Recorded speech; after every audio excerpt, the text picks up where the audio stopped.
નમસ્કાર, જેડેશ ટીવીમાં આપનું સ્વાગત છે। હું છું સંજય રાવલ। હવે આગળ વાત કરીએ તો રાજકોટ જિલ્લાના ધોરાજી ખાતે વિવિધ જગ્યાએ કૃષ્ણ જન્મ મહોત્સવની ઉજવણી કરવામાં આવી હતી।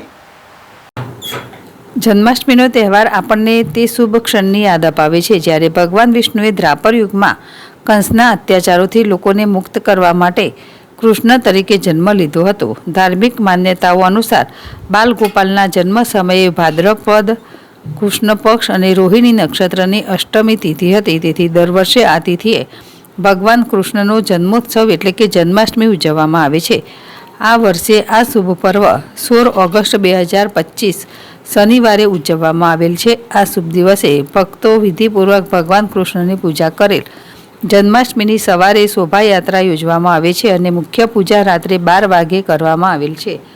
ત્યારે ધોરાજીના ભક્ત તેજા બાપાની જગ્યાએ વઘાસિયા ફરીમાં રાધે મહિલા મંડળ દ્વારા તેમજ જનતા ગ્રુપ દ્વારા અને શહેરના વિવિધ વિસ્તારોમાં શ્રી કૃષ્ણ જન્મની ધામધૂમપૂર્વક ઉજવણી કરવામાં આવી।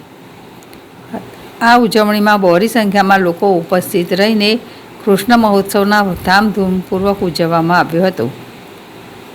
વિપુલ ધામેચા, જેડેશ ટીવી, ધોરાજી।